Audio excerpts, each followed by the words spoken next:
शुरुआत करता हूं। आप सब पहले भगवान गणेश जी को प्रणाम कीजिए, आशीर्वाद लीजिए, ताकि एक क्लास आप सबको पूरी तरह से मक्खन हो जाए। और मैं भी आशीर्वाद लेता हूं ताकि मैं आपको बहुत अच्छे तरीके से अच्छे कंटेंट के साथ मक्खन कराऊं। ठीक है, तो आप सब मेरे साथ आशीर्वाद लीजिए भगवान गणेश जी का और क्लास की शुरुआत करते हैं। ध्यान रखना कि दिल्ली संतुलन तो बहुत इंपोर्टेंट टॉपिक है, तो अपन लोग सब पूरी तरह से अच्छे से मक्खन करेंगे क्योंकि आशीर्वाद लिया है भगवान गणेश जी का। शुरुआत कोई भी शुभ काम करते हैं तो वहां गणेश जी की बहुत आवश्यकता होती है। ठीक है, इसलिए भगवान गणेश जी की आशीर्वाद के साथ अपन सब इस क्लास की शुरुआत करेंगे, तो याद रखना। ठीक है, तो देखिए दिल्ली सल्तनत का सबसे पहले समझेंगे बैकग्राउंड। बैकग्राउंड में इतनी मोटी मोटी चीजें हम उठा लेंगे। ठीक है, जैसे पहले मुस्लिम आक्रमण, ठीक है, कौन कौन से हुए और उन मुस्लिम आक्रमणों के क्वेश्चन आप सबके एग्जाम में बनते हैं, तो आपको अच्छे से मैं वो भी याद करा दे रहा 5 मिनट में।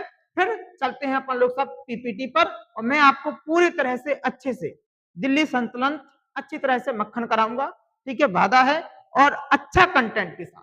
ठीक है, बस आप सब अच्छे से जुड़े रहिए एनर्जी के साथ। देखिए मुस्लिम आक्रमण अपन लोग सबसे पहले समझेंगे। मुस्लिम आक्रमण सबसे पहले बार भारत में 2 जगह से हुए और उन 2 जगह का नाम है, एक अरब से हुए और दूसरे हुए तुर्क से। कहां से हुए बोलो? तुर्क से। याद रखना कि जो यहाँ पे अरब से और तुर्क से, अरब से जो पहली बार मुस्लिम आक्रमण हुआ था भारत पर, और वो सफल आक्रमण जो था वो था मोहम्मद बिन कासिम का। मोहम्मद बिन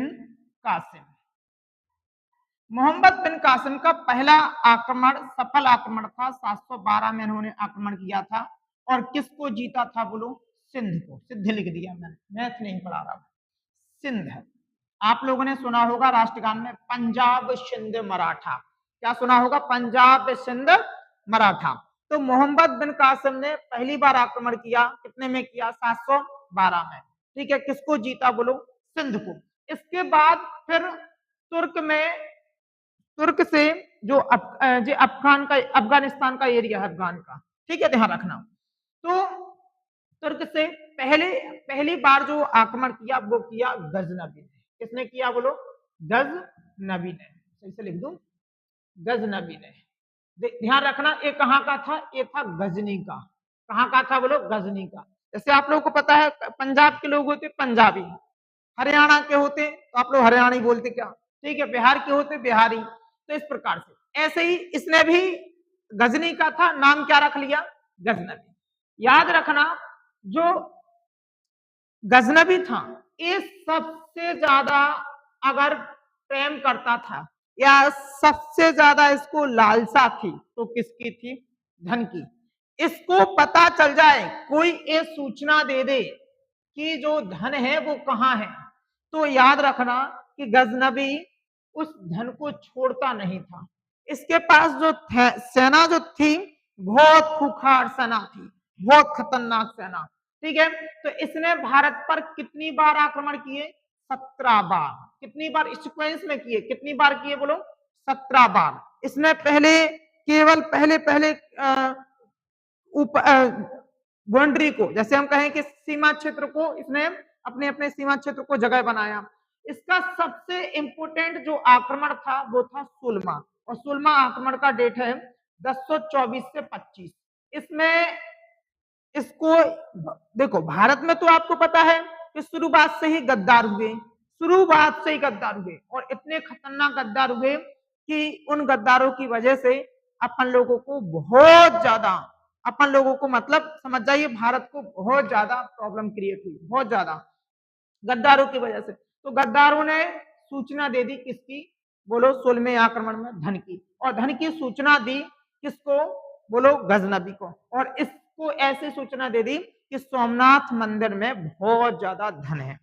तो इसने 16वें आक्रमण में किसको लूट लिया बोलो? सोमनाथ मंदिर को, जो बहुत ज्यादा आईएमपी, बहुत ज्यादा इंपॉर्टेंट है, याद रखना, बहुत ज्यादा इंपॉर्टेंट है, बहुत ज्यादा, जो आपके एग्जाम में अगर यहाँ से जो एक टॉपिक अच्छा बनता है, ठीक है, याद रखना।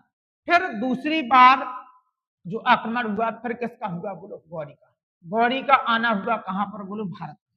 भारत में इनका विरोध विरोध होता है, बहुत ज्यादा इनका विरोध होता, इतना ज्यादा इनका विरोध होता कि राजपूत इनसे बहुत लड़े, लेकिन यहाँ पे हार जाते, ठीक है, लड़ाइयां बहुत हुई, ठीक है, याद रखना।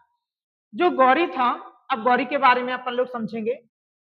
गौरी ने आक्रमण जो किया पहली बार तराइन का युद्ध जो हुआ 1191 में, कब हुआ बोलो? 1191 में। और यहाँ पे तराइन का जो युद्ध था ये प्रथम युद्ध था। कौन सा था बोलो? प्रथम युद्ध, याद रखते चलना। कौन सा युद्ध था बोलो? प्रथम युद्ध, ठीक है, याद रखो। तराइन का प्रथम युद्ध कब हुआ? 1191 में, ठीक है। और किसके साथ हुआ? तो पृथ्वी राज चौहान, याद रखना, पृथ्वी राज चौहान, ठीक है। और ये कहां के थे? गुजरात। कहां के थे बोलो? गुजरात, ठीक है, कहां के थे? गुजरात के। अब बताओ, इतना आप सबको मक्खन होगा, ठीक है। और पृथ्वीराज चौहान ने किसको हरा दिया? गौरी को। तो यहाँ पे गौरी की क्या हुई बोलो? पराजय, गौरी की पराजय, ठीक है, याद रखना, गौरी की पराजय हुई इसमें, ठीक है। फिर इसके बगल में ही एक राजा थे, रहते थे, जिनका नाम था जयचंद्र। क्या नाम था बोलो? जयचंद्र।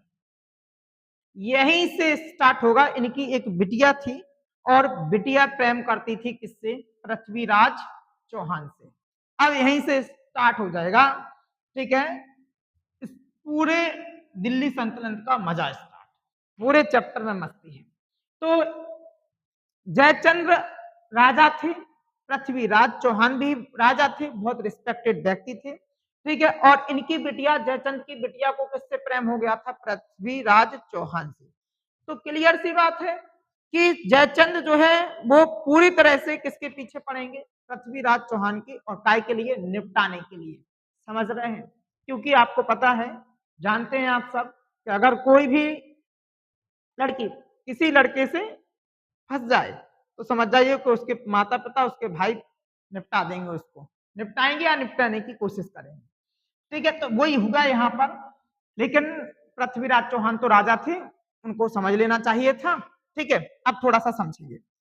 तो जो पृथ्वीराज चौहान थे, उन्होंने जयचंद्र की बिटिया से प्रेम कर रखा था, और जयचंद्र को पता चला कि तराइन का युद्ध हुआ और पृथ्वीराज चौहान ने गौरी को हरा दिया।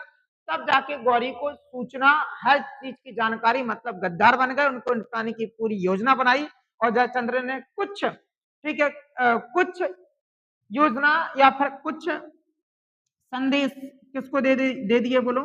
गौरी को। याद रखना, ये डुप्लीकेट इंडियन मैप है, ठीक है, याद रखना। थोड़ा सा एरिया ज्यादा बढ़ा दिया क्योंकि अब बढ़ाना तो पड़ेगा ही। देखिए, तो याद रखना कि यहाँ पर गुजरात में कौन थे? पृथ्वीराज चौहान। और यहाँ पे कौन थे बोलो? जयचंद्र। पी पृथ्वीराज चौहान और यहाँ पे कौन बोलो? जयचंद्र। तो फटाक से गौरी को जयचंद्र ने सूचना दी, और 19 तो नहीं, 1152 में, कितने में बोलो? 1152 में तराइन का जो हुआ दूसरा युद्ध, और पृथ्वीराज चौहान को इन गद्दार की वजह से हार को स्वीकार करना पड़ा।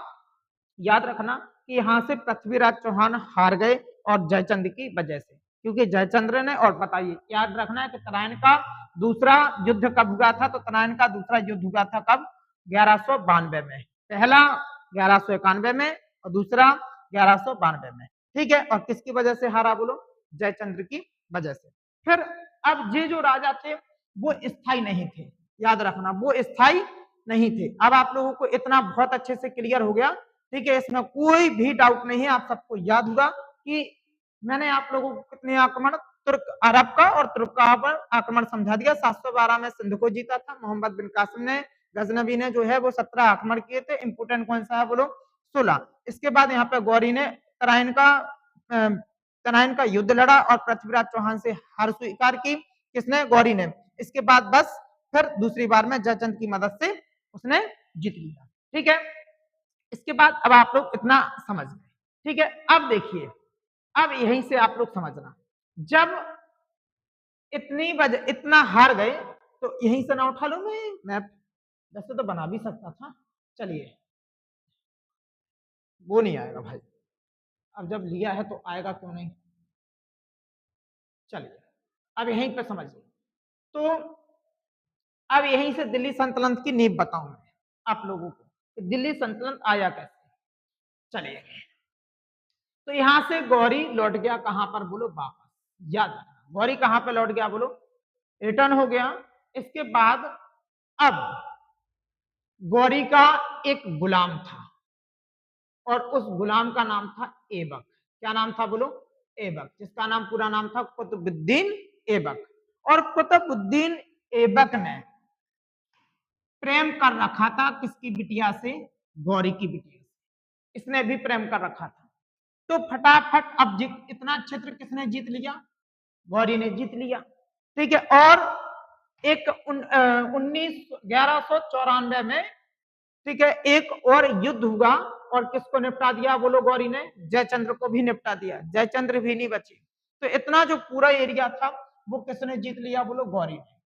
और गौरी ने जीत लिया, और गौरी जो गौरी की बिटिया थी, और गौरी की बिटिया जो थी वो ऐबक से प्रेम करती थी। और ऐबक जो था, कुतुबुद्दीन ऐबक किसका गुलाम था, किसका सेवक था, सेनापति था, खतरनाक सेनापति। ठीक है, किसका था बोलो, गौरी का। और गौरी का जो सेनापति था ऐबक, और इसको गौरी की बिटिया चाहती थी, बहुत ज्यादा प्रेम करती थी, क्योंकि आपको पता है कि राजा का जो गुलाम था, राजा को कुछ, बिटिया को कुछ चाहिए, कहीं जाना है तो कौन लेके जाएगा बोलो, ऐबक। और ऐबक उसकी मदद करता था, इसलिए प्रेम सेटअप हो गया। ठीक है, चांद के पार चलो, याद रखना। तो इस प्रकार से, हाँ, चांद के पार चलो, 7 समुंदर। ठीक है, इस प्रकार से इनकी बिटिया ने ऐबक से कहा कि भाई हम आपसे शादी करेंगे। तो गौरी से उन्हें प्रस्ताव रखा, उसने कहा अरे ये ऐबक बचेगा नहीं, अब इसका गला निपटा देंगे। ठीक है, फटाफट उसने कहा ऐसा नहीं है पिताजी, आप एक काम कीजिए, मेरे पास एक आइडिया है। क्यों ऐसा कहा, क्योंकि भाई आपको पता है बदनामी होगी। ठीक है, गुलाम, राजा की बिटिया ने गुलाम से शादी की, सेनापति से शादी की, बदनामी तो होगी ना, इतना बड़ा राजा जिसकी इतनी बड़ी सेना। उसने कहा एक काम, हमारे पास एक आइडिया है कि जो आप लोगों ने, जो आपने जो क्षेत्र जीत लिया, यहीं पे हम जाके हम दोनों रह लेंगे, सेटअप हो जाएंगे, आप यहाँ का राजा बना दीजिए ऐबक को। ठीक है, तो तभी गौरी निपटने वाले थे, तो निपट भी गए। और 1206 में, कितने में बोलो, 1206 में ऐबक को कहाँ का राज दे दिया बोलो, कहां का राज मिल गया, यहां का। और इनने फिर अपनी राजधानी बनाया था यहां पर, लाहौर। किसको बनाया था बोलो, लाहौर में। तो याद रखना कि कुतुबुद्दीन ऐबक जो थे वो गौरी के गुलाम थे, और गुलाम बन गया राजा। इसलिए डायलॉग यहीं से निकलता है, यहीं से सब चीजें निकली हुई हैं, इतिहास से निकली हुई हैं। मोटिवेशन जो है कि गुलामों की तरह मेहनत कीजिए तब बनोगे राजा, और इसने गुलामों की तरह मेहनत की थी तब जाके बना राजा, समझे ना। तो इस प्रकार से तो 1206 में जो सेटल हो गए और बन गए राजा। अब आप लोग याद रखना कि 1206 में तो गुलाम वंश नाम क्यों पड़ा, क्योंकि एक कौन था, गुलाम, इसलिए इसका नाम क्या पड़ा बोलो, गुलाम वंश। अब अपन लोगों को पूरी तरह से सेटअप समझ में आ गया कि इस तरह से दिल्ली सल्तनत की स्थापना हुई थी, और एक गुलाम क्या बन पाया था बोलो, राजा। ठीक है, तो पूरी तरह से एक लड़की का योगदान था गुलाम से क्या बनाने में, राजा बनाने में। अब आप सबको समझ में आ गया। ठीक है, अब अपन लोग चलते हैं, पढ़ते हैं दिल्ली सल्तनत। दिल्ली सल्तनत में कितने वंश थे बोलो, 5 वंश थे। ठीक है, याद रखना। तो पहला वंश कौन था, कुतुबुद्दीन, यहाँ पे ऐबक ने जिसकी स्थापना की थी, गुलाम वंश, जो 1206 से 1290 तक रहा। एक मिनट में आपको एक बात और समझा दो, सोचिए अगर जितना सेटअप ना हुआ होता तो क्या हम इतने साल के लिए क्या गुलाम बनते, क्या इतने साल हमारे भारत की जमीन पर मुस्लिमों का शासन रहता, बाहरी लोगों का, बाहरी देशों के लोगों का शासन रहता क्या? नहीं रहता। ठीक है, इसी वजह से एक लड़की की वजह से 320 साल, कितने साल बोलो? 320 साल दिल्ली सल्तनत, बोले तो बाहर के लोगों का शासन रहा, बाहर के वंशों का शासन रहा, एक लड़की की वजह से, सोचिए। ठीक है, इस प्रकार से ये है हिस्ट्री, बहुत ज्यादा रिसर्च। ठीक है, अब बताइए इसके बाद खिलजी। खिलजी जो है वो 1290 से 1320, जो जलाउद्दीन खिलजी ने इसकी स्थापना की थी। तुगलक वंश आया था, तुगलक वंश यहाँ पे गयासुद्दीन तुगलक ने इसकी स्थापना की थी।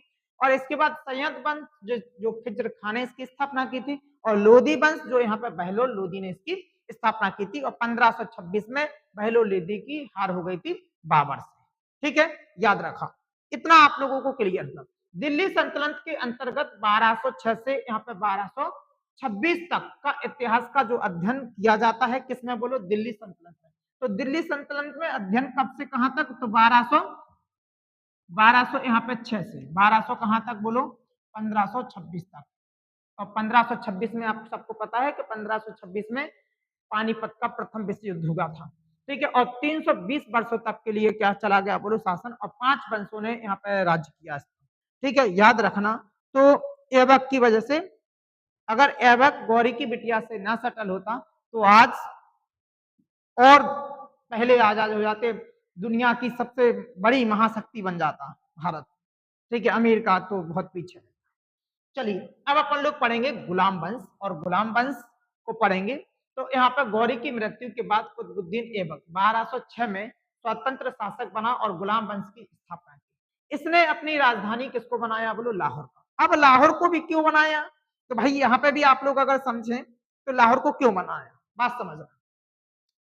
एक कुतुबुद्दीन ऐबक का भी सेनापति था, जिनका नाम था, इन सेनापतियों का बहुत बड़ा रोल है। ठीक है, थोड़ा सा और एरिया बढ़ा दें क्या? चीन गुस्सा तो नहीं हो जाएगा? ठीक है, चलो बढ़ा दे लो भाई, ये तिब्बत अपन लोगों ने सब ले लिया। ठीक है, और भी ज्यादा बढ़ा लेना थोड़ा सा आप लोग, लाहौर भी ले लेना। ठीक है, पाकिस्तान का क्या है। ठीक है, अब बताइए, तो इस प्रकार से अब इल्तुतमिश जो था, कौन था बोलो? इल्तुतमिश।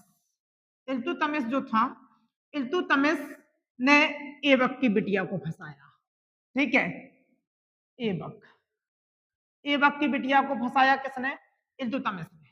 इल्तुतमिश ने कहा तुम एक काम करो, तुम यहीं पर रहो, क्योंकि भाई देखो सेनापति ऐसे तो छोड़ नहीं सकते, सेनापति पूरी चीजें बता देगा। ठीक है, किसको? सरदारों को लूट लेंगे वो। तो इस प्रकार से ऐबक इसको इल्तुतमिश को बदायूं, ठीक है, एक शासन वो राज्य क्षेत्र था तो वो उसको दे दिया। और ये कहां पे चला गया? लाहौर। कौन? ऐबक। ऐबक आ गया लाहौर। लाहौर, ठीक है, ध्यान रखना, पाकिस्तान। ठीक है, अब बताओ इसके बाद इल्तुतमिश कभी कभी यहाँ पे जाता रहता था। बस इसके बाद अब आप थोड़ा सा समझेंगे अब आगे। ठीक है, तो इसके बाद आप लोग क्या समझेंगे? गुलाम वंश की स्थापना। हाँ, तो इसने अपनी राजधानी लाहौर क्यों बनाया? तो भारत क्यों नहीं बनाया? भारत, क्योंकि दिल्ली सल्तनत की नींव तो इसी ने रखी थी। ठीक है, तो इसलिए ये फिर लाहौर चला गया था। ठीक है, याद रखना। तो लाहौर क्यों गया? तो ये भी मैंने आपको स्पष्ट करा दिया। तो आपको याद रहेगा कि जो ऐबक है, ऐबक ने अपनी राजधानी किसको बनाया? लाहौर। क्यों बनाया? ये भी मैंने आपको चुपके से बता दिया। ठीक है, इसकी मृत्यु कितने बोलो? 1210 ईस्वी में लाहौर में पोलो खेलते समय जे टपक गए थे। देखिए यहाँ पे देखो, जे डरे। ठीक है, ये है ऐबक। ऐबक ये डरे, इनके मखाने फेंक गए। ठीक है, यहीं पर पोलो खेलते समय। ठीक है, इनने इल्तुतमिश ने निपटवा दिया, क्योंकि ये उसकी बिटिया को सेट नहीं होने दे रहा था। ठीक है, समझ गए ना, जे डरे। ठीक है, अब बताइए, जे पोलो खोलते समय, पोलो को चौगान बोलते हैं। क्या बोलते हैं बोलो? चौगान। चौगान कैसा लिखना है? चौगान। ठीक है, क्या बोलते हैं बोलो? चौगान। ठीक है, क्लियर हुआ ना आपको? ठीक है, अब बताइए इसके बाद, अब आप लोगों को इतना अच्छे से क्लियर हुआ। इसके बाद यहाँ पर घोड़े से गिर जाने के कारण, ठीक है, टपक गए हैं। इनकी यहाँ पे मृत्यु के बाद यहाँ पे कौन आया बोलो? आराम शाह को लाहौर में गद्दी पर बैठाया, जो इल्तुतमिश से पराजित होने से पहले 8 महीने तक इसने क्या किया बोलो? शासन किया। तो 3, अब बताइए, तो फिर यहाँ पे 8 महीने तक इसने शासन किया। कुतुबुद्दीन ऐबक को यहाँ पे क्या कहा जाता? देखो इसका पूरा पढ़ लीजिए आप। कुतुबुद्दीन ऐबक यहाँ पे लाख बख्श के नाम से भी जाना जाता था, जिसका अर्थ क्या था? लाखों का दाता। मतलब ये अपनी प्रजा के लिए लाखों का दान देता था, इसलिए इसको किस चीज की उपाधि मिली थी बोलो, लाख बक्ष। ठीक है, किसकी मिली थी बोलो, लाख बक्स की। किसकी मिली थी, लाख बक्स की इसे उपाधि दी गई थी। मैं ये देख लूं कि रिकॉर्ड हो रहा कि नहीं हो रहा। रिकॉर्ड नहीं होगा तो मेहनत जाएगी। हाँ हाँ ठीक है, कंटिन्यू कंटिन्यू। ठीक है, चलिए इसके बाद यहाँ पे देखिए, यहाँ पे उनकी उपाधियों में से एक सुल्तान ए हिंद भी थी, और जिसका अर्थ क्या था बोलो, भारत का सुल्तान। तो भारत का सुल्तान जो है, ठीक है, भारत का सुल्तान मतलब जिसका यहाँ पे सुल्तान ए हिंद की उपाधि भी इसे दी गई थी। तो इसको दो उपाधियां याद रखना, एक तो लाख बक्स और दूसरी कौन है बोलो, सुल्तान ए हिंद। ठीक है, और उनके दरबारी विद्वान में सबसे इंपोर्टेंट जो थे ये बक्की वो थे निजामी।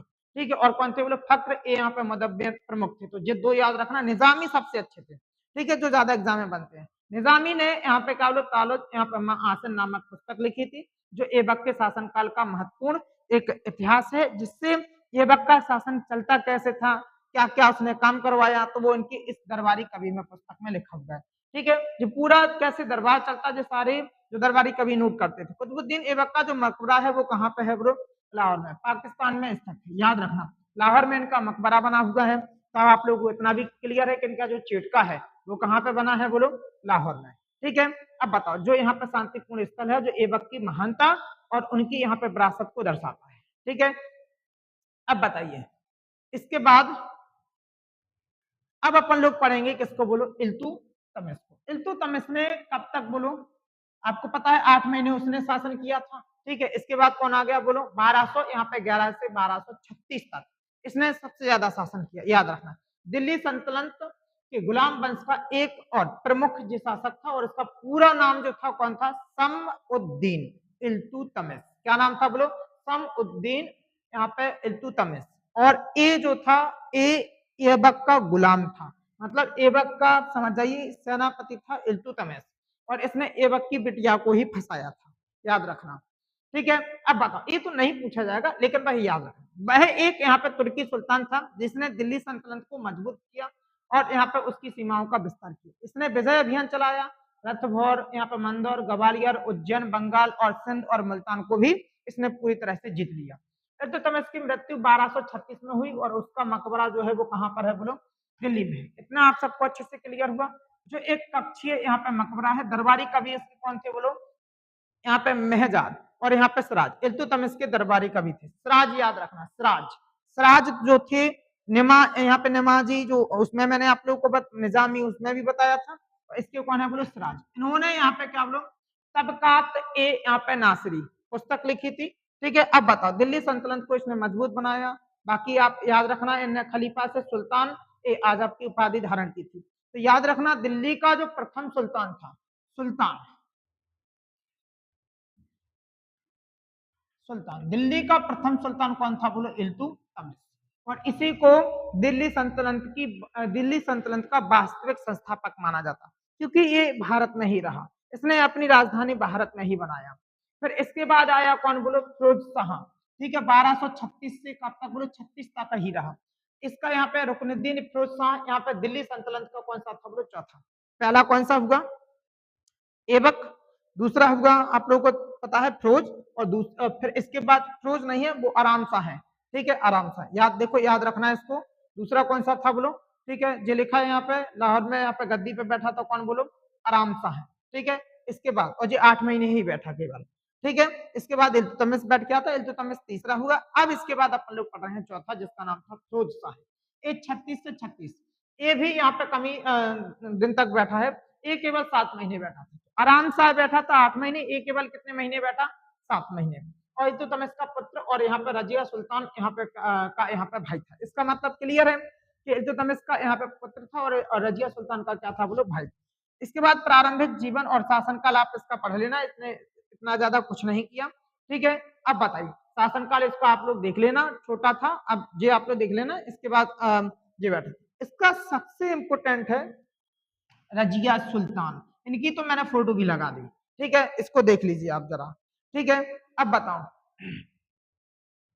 रजिया सुल्तान दिल्ली सल्तनत की पहली क्या थी बोलो, मुस्लिम शासिका थी। सबसे इंपोर्टेंट क्वेश्चन तो यही बनेगा, बताइए अभी तक के पूरे इतिहास में पहली मुस्लिम शासिका दिल्ली सल्तनत में जो थी वो कौन थी बोलो? रजिया सुल्तान। जो किसकी बिटिया थी बोलो? इल्तुतमिश की। किसकी बिटिया थी बोलो? इल्तुतमिश की, जिन्होंने यहाँ पे 1236 से 1240 तक शासन किया। और वह नसीमुद्दीन यहाँ पे इल्तुतमिश की बेटी थी और उसका सबसे बड़ी क्या बोलो संतान थी। तो याद रखना इल्तुतमिश की सबसे बड़ी जो सुल्तान थी उनका जो पूरा नाम था नसुद्दीन। ठीक है, इल्तुतमिश का। तो इल्तुतमिश की सबसे बड़ी बिटिया जो थी वो कौन थी बोलो? वो कौन थी? रजिया सुल्तान, पहली मुस्लिम शासिका, याद रखना। ठीक है, रजिया सुल्तान ने यहाँ पे कब से कब तक शासन किया? तो 36 से कब तक किया बोलो? 1240 तक। याद रखना रजिया सुल्तान की मृत्यु उसी के भाई ने करवा दी थी डाकुओं से। किससे करवा दी थी बोलो? डाकुओं से। याद रखना जी, पढ़ लीजिए। यहाँ पे रजिया सुल्तान की मृत्यु 1240 में हुई थी, जब उन्हें यहाँ पे उनके यहाँ पे सरदारों बोले तो क्या था मैं मार दिया था। याद रखना, मार दिया था, डाकुओं द्वारा मारा गया था। ठीक है, और यहाँ पे उनकी मृत्यु के कारण के बारे में यहाँ पे मतभेद हैं। ठीक है, उनके भाई यहाँ पे किससे बोलो? बहराम शाह साथ यहाँ पे युद्ध में यहाँ पे मारा गया था। याद रखना इसका जो मकबरा है, याद रखना इसका मकबरा कहाँ पे है बोलो? दिल्ली में। ठीक है, यहाँ पे तुर्कमान गेट के पास स्थित है। उपाधि इन्होंने क्या बोलो? यहाँ पे जलालात, यहाँ पे उद्दीन, यहाँ पे रजिया नाम से इन्हें उपाधि धारण की थी। पहली मुस्लिम शासिका थी। याद रखना इसने पर्दा प्रथा का त्याग किया था। पर्दा प्रथा का क्या किया था ब्रो? त्याग किया था। सरदारों से खूब लड़ाई होती थी। क्यों होती थी? सरदार करते थे मुस्लिम के सामने कौन सी झुकाएगा, कौन? समझ रहे? ठीक है, तो इस प्रकार से इसकी बहुत ज्यादा विरोध होता था इसका। ठीक है, पर्दा का इसने त्याग किया हुआ था। आप सबको इतना अच्छे से, बहुत अच्छे से क्लियर हो गया। ठीक है, इसके बाद यहाँ पे बहराम शाह दिल्ली सल्तनत का कौन सा था? वो छठा सुल्तान था और 40 से 42 तक मतलब 2 साल इसने शासन किया। वह इल्तुतमिश का पुत्र और रजिया सुल्तान का क्या था बोलो? भाई। यहाँ पे बहराम शाह का शासनकाल, इसको थोड़ा सा देख लेना। सरदारों ने यहाँ पर रजिया सुल्तान को अबदस्त यहाँ पे कर के सुल्तान बनाया था। और इसके बाद हाँ, और इस मतलब आप जो समझ जाइए कि इसी ने निपटाया था किसको बोलो? रजिया सुल्तान को डाकुओं द्वारा मरवा दिया था। उसका शासनकाल तुर्क सरदारों के दबाव में रहा, क्योंकि आपको पता है कि ये बना किसकी वजह से? सरदारों की वजह से। ठीक है, इस वजह से। और इन्होंने उसे एक यहाँ पे पुतली सुल्तान बनाया। ठीक है, इसके बाद यहाँ पे उनके शासन काल में मंगोलों ने पंजाब पर आक्रमण किया। आपको पता है मंगोल चीन के रूस के जस्ट नीचे, चीन के ऊपर मंगोल देश है, उसका सबसे खतरनाक राजा था चंगेज खान। बहुत खतरनाक सेना थी भाई उसकी। आसपास के एरिया के लोग तो उसके नाम से ही डरते थे बहुत ज्यादा। चंगेज खान बहुत बड़ा नाम। उसके साथ भी बहुत ज्यादा यातनाएं हुई, बहुत ज्यादा यातनाएं। सोचो, चंगेज खान को जेल में रख दिया था, उसके माता पिता को उसी के सामने मारा था।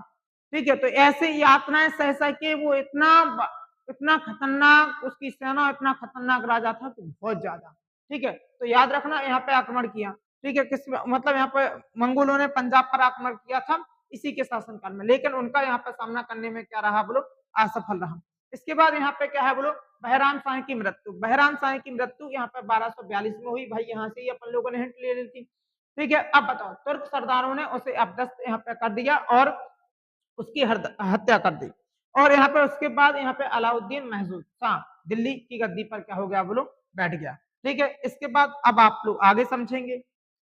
अलाउद्दीन यहाँ पे कौन आ जाएगा बोलो? मसूद शाह। याद रखना अलाउद्दीन आ गए यहाँ पर 1242 से, ये भी 2 साल बैठे। फिरोज शाह का क्या था? पुत्र था। ठीक है, देखो भाई, इसने भी निपटाया किसी को तो इसको भी निपटा दिया किसी ने। ठीक है, इसके बाद यहाँ पे कौन है बोलो? 1240 में इसे कारागार में डाल दिया और वहीं इसकी मृत्यु हो गई। और इसका यहाँ पे शासन शांति, मतलब पूरी तरह से शांति में रहा, क्योंकि ये बहुत ज्यादा उदारता का परिचय देता था, एक संत जैसा। नसीरुद्दीन यहाँ पे महमूद शाह भी आ गए। शासनकाल इनका 46 से कब तक रहा बोलो? 66 तक रहा। इन्होंने भी लंबा शासन किया। इल्तुतमिश के पुत्र नसीरुद्दीन महमूद का यहाँ पे जो पुत्र था, याद रखना, मतलब इन्हीं का पुत्र था। इसके बाद इसकी मृत्यु 1266 में हो गई। और यह कैसी प्रकृति के थे बोलो? संत। तो ये दोनों ही एक बिल्कुल उदारता के भाव से इन्होंने शासन किया। ठीक है, कोई लड़ाई झगड़े नहीं, कोई ज्यादा कुछ नहीं। ठीक है, इसके बाद पूरे दिल्ली सल्तनत का अंतिम शासक कौन था? इसको याद रखना। तो अंतिम शासक कौन था? बलबन। कौन था बोलो? यहाँ पे बलबन। 1266 से 1287 तक इसने शासन किया। बलबन तुर्क सरदार था, ठीक है। सबसे ज्यादा देखिए अगर विरोध किया तो किसने किया? सरदारों ने। यहीं के राजाओं का अगर विरोध किया तो सरदारों ने किया। यहाँ पे जिसने दिल्ली सल्तनत में महत्वपूर्ण भूमिका निभाई और वह इल्तुतमिश के शासन काल में एक सरदार यहाँ पे बन गया था। नसीरुद्दीन जो है वो महमूद शाह के शासन काल में क्या बोलो उलोग खां की उसने उपाधि प्राप्त की थी, उलोग खां की। इसके बाद 1266 में वह दिल्ली सल्तनत का क्या बना बोलो? सुल्तान। तो याद रखना, तो जो बलबन है वो बलबन को यहाँ पे किसके शासन काल में बोलो? यहाँ पे नसीरुद्दीन शासन काल में क्या मिल गई थी बोलो? उलोग खां की उपाधि मिल गई और 1266 में एक क्या बन गया बोलो? दिल्ली का सुल्तान। तो याद रखना 1266 में कौन बना बोलो? दिल्ली का सुल्तान बलबन। और यहाँ पे इसने उपलब्धियां मंगोल के आक्रमण को रोकने के लिए यहाँ पे इसने नए कदम उठाए और इसके बाद 1279 में मंगोलों को इसने हरा दिया, ठीक है। फिर उस समय चंगेज खान नहीं थे, ठीक है। और बताओ सजदा और यहाँ पे क्या बोलो? पाबूस की प्रथा इसने शुरू की थी और जिससे यहाँ पे उसकी शक्ति और ज्यादा बढ़ गई। मृत्यु का कारण क्या है? तो मृत्यु इसकी कहाँ पे हुई बोलो? यहाँ पे कब? 1287 में इनकी मृत्यु हो गई। इसके बाद यहाँ पे उसके बाद उसका पुत्र यहाँ पे ककूकाबाद यहाँ पे जो है कैकूकाबाद लिखा है, दिल्ली सल्तनत का यहाँ पे सुल्तान बना, ठीक है। और बाद जो कमी रहे फिर तो जी ठीक है हार गए थे। इसके बाद यहाँ पे कौन बोलो? बलबन का मकबरा दिल्ली के यहाँ पे महरौली में यहाँ पे कुतुब मीनार के पीछे स्थित मतलब इसका मकबरा बना हुआ है। तो कुतुब मीनार जो है ठीक है इल्तुतमिश ने उसका पुनर्निर्माण करवाया था। नींव किसने रखी थी? कुतुबुद्दीन ऐबक ने कुतुब मीनार की, और उसको पूर्ण करवाया था किसने बोलो? इल्तुतमिश ने।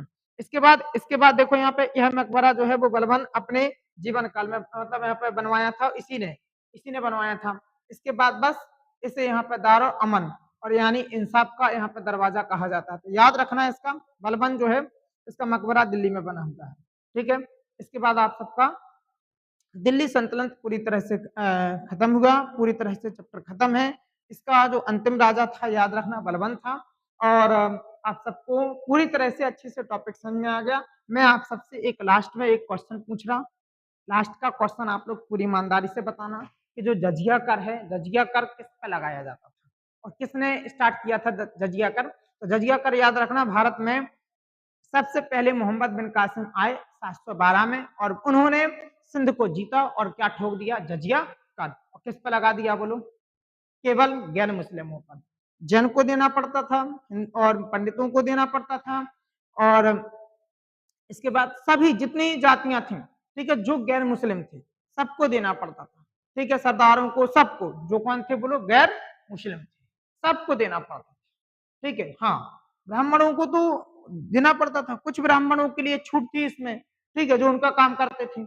उनका काम करने का मतलब जो है कि आप समझ जाइए जो थोड़ा उनकी तरफ हाँ हेलो ठीक है कर देंगे, नारे लगा देंगे। तो आप सबको दिल्ली सल्तनत पूरी तरह से क्लियर हुआ, ठीक है। चलते हैं, जय हिंद।